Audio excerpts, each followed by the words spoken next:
puis dernier point, pour pas trop vous tenir, la plaine agricole, et pour nous c'est fondamental. Là, nous aurons deux personnes qui vont nous aider. Madame Mille, dit-elle. Et bien sûr, leur ligne, vous comme ça, qui se collera à vous récupérer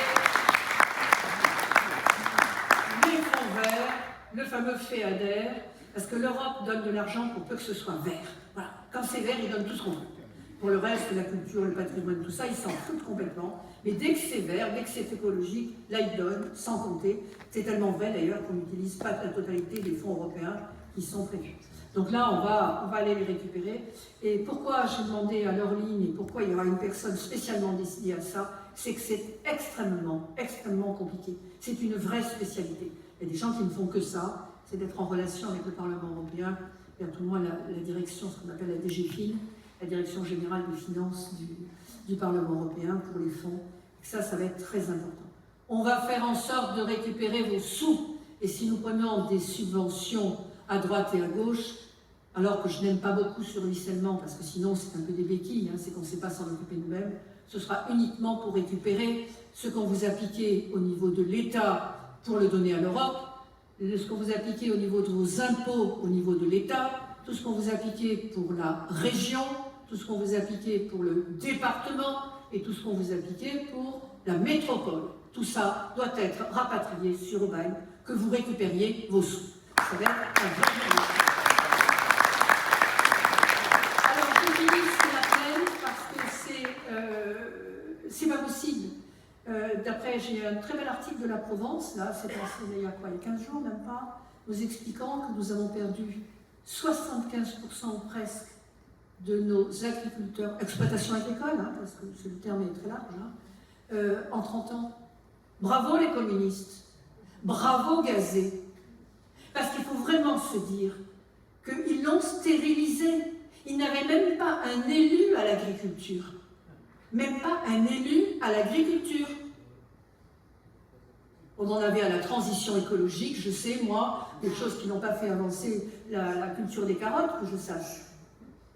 Donc là, ça va être un de nos soucis. Alors, nous avons la chance, je les ai rencontrés, il y a, là en l'occurrence, ce n'est pas un groupement, c'est un syndicat maintenant, une force très bien marquée, d'agriculteurs dans la plaine, avec à leur tête des dirigeants qui sont extrêmement politiques, qui ont parfaitement compris ce qu'il fallait faire pour avancer. Et nous sommes tombés en concordance par rapport à un projet que je porte depuis maintenant 12 ans, que je crois possible, qui est de demander aux SAFER, au lieu d'être punitives, au lieu d'être préemptrices comme on les connaît, de bien vouloir porter les baux ruraux. Parce que, je ne sais pas si vous le savez, mais le baux rural classique, il est napoléonien. Dès l'instant qu'un propriétaire terrien dit à un exploitant « Tiens, je te fais un bail », il est indéfini. On ne peut plus s'en débarrasser. Il est fichu de telle sorte que c'était un peu les baux type fermage, mais très anciens. Il y a 200 ans, on ne fonctionnait pas pareil. La France était faite d'agriculteurs.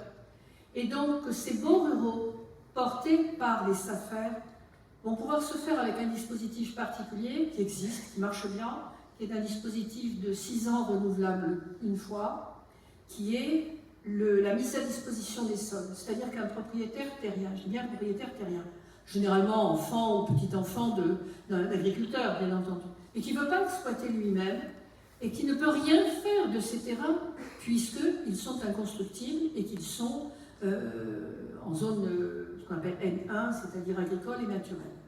Eh bien, faire en sorte qu'ils aient une certaine rentabilité, que la SAFER soit l'interface entre les sols, les propriétaires terriens, et des agriculteurs, alors si possible locaux, tant qu'à faire, mais bien entendu venant de toute la France pour que ce soit de la culture, que ce soit pour de l'élevage, que ce soit des plantations un peu particulières. J'ai un accord, un pré-accord, si nous sommes élus avec les représentants de la Légion de Puy-Loubier, qui n'ont pas assez de terrain pour faire de l'aromatique.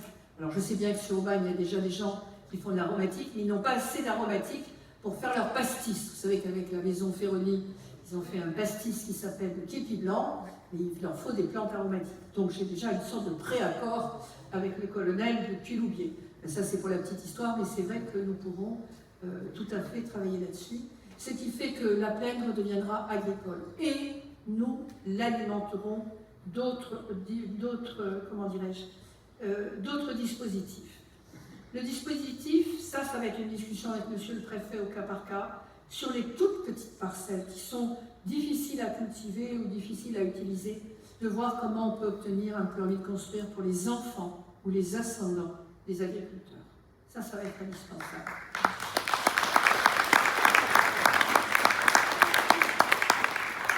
S'il nous reste un peu de place au Gard, nous verrons, c'est possible. Nous souhaiterions y mettre une halle de produits locaux pour faire un petit peu le contrepoint avec les magasins d'Auchan, où vous ne savez pas d'où viennent les légumes. Il faudra qu'il y ait là une possibilité, un point de vente pour tout le monde, et que ce soit bien entendu en harmonie avec les commerçants d'Aubagne et les commerçants du marché. Mais je pense que certains commerçants du marché ne viendront pas dans la halle de produits locaux. On verra ça après.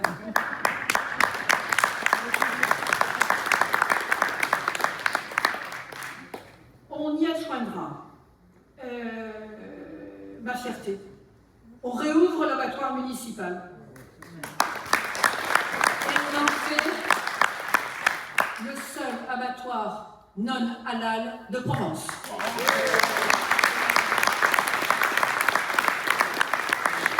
Je suis désolée. C'est pas le coup de cultuel, pas cultuel. Mais tuer un animal sans étourdissement préalable, ça c'est pas tolérable. C'est juste pas possible. Donc, nous réouvrons la plaine deviendra un terrain de stage pour tous les lycées agricoles de Provence. Quand pour avoir visité le lycée agricole à côté du Muy, là, je ne me rappelle plus le nom, dans le Var, comment il s'appelle le lieu où il y a aux Arcs, celui des Arcs, et de Valabre. Ils n'ont pas assez de terrain pour faire des stages. Donc ça, on pourra en faire. Nous souhaiterons y ajouter, ça ne va pas être très compliqué d'y mettre une ferme pédagogique. Et puis Joël, puisqu'elle n'aura rien à faire, verra pour une maison de retraite pour les animaux vieillissants, hein Joël. On favorisera les sports canins et équestres. Et en particulier, nous avons un